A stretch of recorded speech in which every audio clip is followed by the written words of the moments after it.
Oke, pada pertemuan keempat kemarin di bab 4 itu kan pembahasannya terkait kedudukan hadis. Di bab 5 ini pembagian hadis dari segi kuantitas dan kualitas. Jadi kalau hadis itu ditinjau dari segi kuantitas itu ada dua. Yang pertama ada hadis mutawatir dan hadis ahad.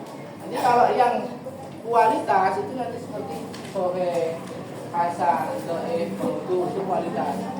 Jadi kalau ditinjau dari segi kuantitas itu mutawatir sama ahad. Sebelumnya ada yang pernah dengar itu apa hadis mutawatir? Gimana? Ada yang sudah pernah mendengar?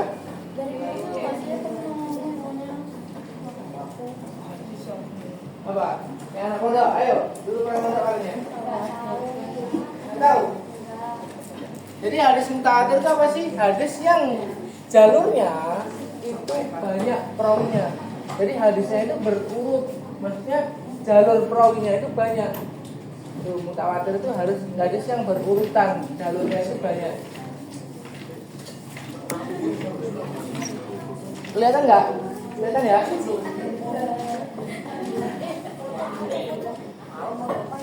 Jadi hadis mutawatir itu apa? Hadis yang diriwayatkan oleh banyak perawi, yang dimana perawinya itu mustahil untuk dusta. Makanya dikatakan hadis mutawatir itu kenapa? Karena perawinya itu banyak. Jalur yang meriwayatkan itu banyak, bukan satu jalur, bukan. Jadi kalau mutawatir itu banyak jalurnya dan berurutan. Makanya ketika hadisnya itu mutawatir, itu mustahil perawinya itu berdusta.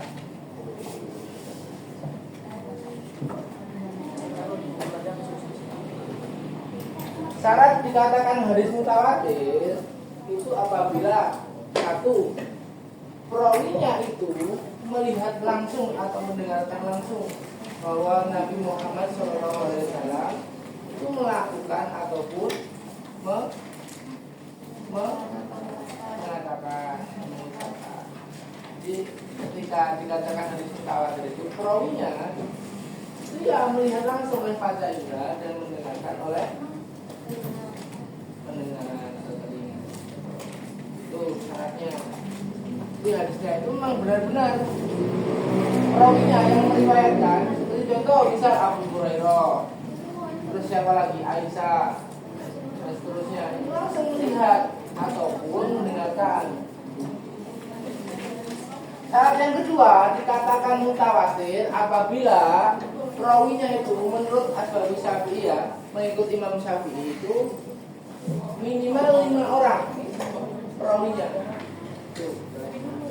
Kalau ulama itu beristihad atau ijma, kesepakatan ulama itu berijma bahwasanya perawi dikatakan hadis mutawatir itu ada yang mengatakan 20 perawi dan ada yang mengatakan 40. Ashabi Syafi'i itu pengikut Imam Syafi'i mengatakan minimal 5 itu dikarenakan dia itu menyamakan orang-orang yang mendapatkan gelar ulas ini.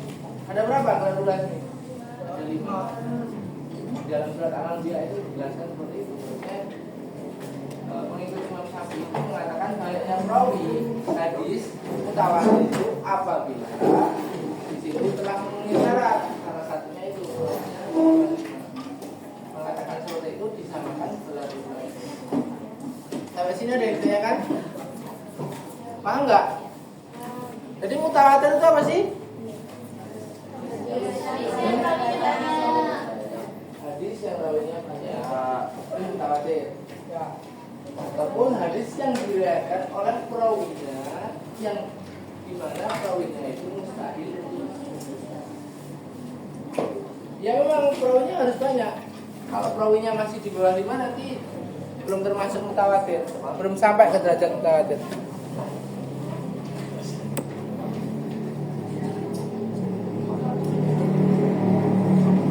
Nah, mutawatir itu dibagi menjadi 2, lafzi dan ma'nawi. Ada yang tahu apa itu lafzi? Coba yang belakang itu. Halo. Lafzi apa lafzi? Wow.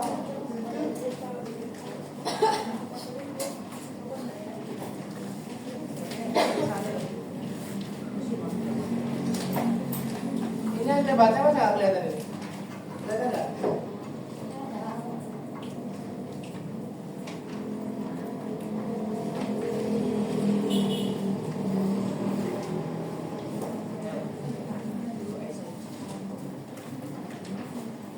Apa? Kelihatan nggak? Masa nggak kelihatan?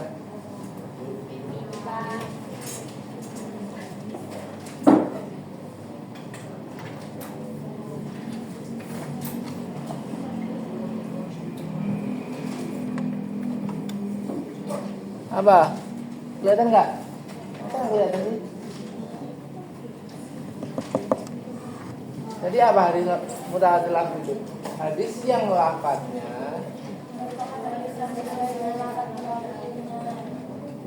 jadi kalau perawi itu maksudnya gini loh, jalur dari perawi lain itu sama lafadznya, tidak dirubah. Contoh, nih,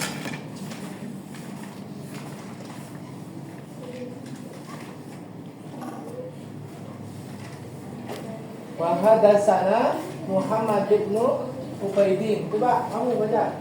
Bisa baca. Hadis itu. Ya.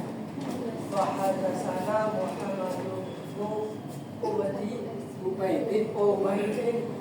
Ubariyah. Ya. Ubari hadatsana Abu Awanah an Abi Hasi an Abi Shalih an Abi Hurairah qala Rasulullah sallallahu alaihi wasallam man kadaba alayya muta'amadan fal yatabau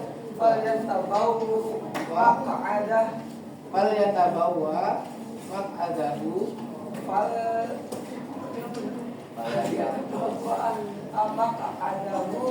Nah, hadis ini dikatakan hadis mutawatir lafzi karena perawinya itu sama lafaznya dari perawi lain. Ini berapa banyak perawi di hadis ini? Satu.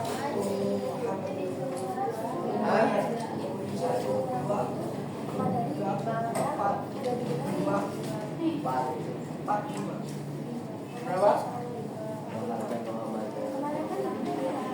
4 atau 5? Coba apa? Hadatsana 5. Jadi kalau perawinya belum mencapai 5, itu belum bisa dikatakan mutawatir.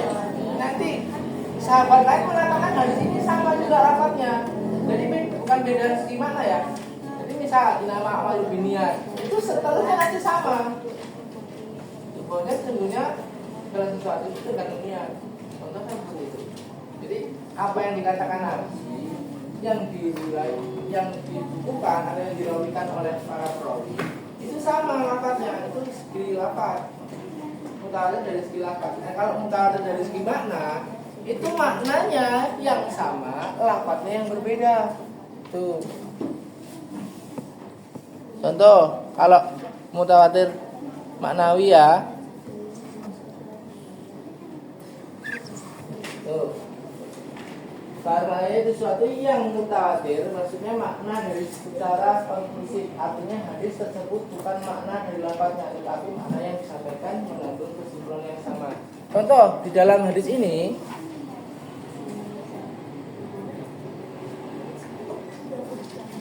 Nabi tidak mengangkat kedua tangannya dalam doa kecuali ketika apa? Salat istisqa. Ada yang tahu salat istisqa apa? Salat istisqa. Salat permintaan. Taujat. Ya, salat istisqa. Tapi ini kan secara makna itu bahwasanya mengatakan bahwasanya ada yang merawikan itu Nabi itu berdoa ketika salat istisqa. Sahabat itu enggak, karena kan melihatnya ketika Nabi itu melihat, sahabat itu melihat ketika Nabi sholat istisqa berdoanya angkat tangan. Tapi sahabat lain enggak, ketika sholat Nabi mengangkat tangan berdoa. setelah selat. Jadi tergantung ini loh. Secara makna itu tergantung siapa yang merawikan dan siapa yang melihat oleh panca indera atau mendengarkan. Karena kan tidak semua sahabat itu selalu di samping Nabi. Banyak para sahabat itu pasti melihat tingkah laku ataupun hal yang diucapkan Nabi itu kan berbeda-beda. Itu. Hadis mengangkat tangan itu nggak dibatasi bahwasanya untuk sholat istisqa enggak. Dapat lain juga mengatakan bahwasanya Nabi juga berdoa setelah sholat itu mengangkat tangan. Sampai sini ada yang tanya kan? Berapa ini perawinya?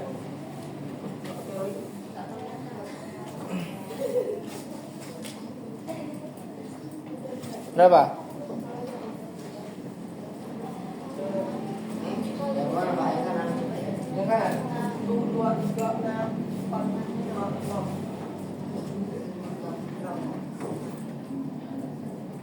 Kanan Nabi sallallahu alaihi wasallam. Menghadasana Muhammad bin 1, 2, 3, 4, 5. berapa? 6. Ini makanya dikatakan hadis mutawatir. Karena perawinya itu sudah mencukupi. Kalau dari pengikut Imam Syafi'i itu minimal 5. Kalau masih 1, 2, 3 itu bisa dikatakan nanti hadis ahad. Kalau ahad sama mutawatir bedanya itu dalam segi perawinya. Kalau mutawatir, ketika hadisnya itu mutawatir, maka sudah teruji kebenarannya bahwasanya itu memang dari Rasul. Karena perawinya banyak yang mengatakan. Contoh gini loh. Siapa ya? Contoh si itu siapa namamu? Rehan. Nah, Rehan ini mendengarkan bahwasanya inama amal dunia. Wa inama likul manala. Tapi Rehan aja, yang lain enggak kelas ini. Nah, itu enggak bisa dikatakan hadis itu secara hadis itu mutawatir enggak bisa. Tapi kan Rehan enggak bisa dijadikan perawi. Syarat perawi kan apa? Harus ke B. Itu apa? B adil, terus balik besar maupun kecil. Ya muslim tentunya. B itu apa? Kuat dalam hafalnya. Memang Rehan ini kuat gak hafalannya? Tuh. Terus yang kedua, sering melakukan dosa baik kecil maupun besar. Maksudnya kalau dari perawi itu tidak melakukan dosa besar maupun dosa kecil. Nah, kalau Rehan ini kan melakukan dosa. Ya nongkrong itu nggak terus gini loh. Walaupun nongkrong di pinggir jalan, seorang perawi nggak pantas itu kalau seperti itu. Makanya memang benar-benar perawi itu memang harus punya syaratnya perawi itu ya tadi itu bin adil, tidak melakukan dosa besar maupun kecil. Tadi ada yang tanyakan? Mutawatir. Bingung nggak sih? Enggak ya? Maksud Jadi kalau mutawatir seperti itu.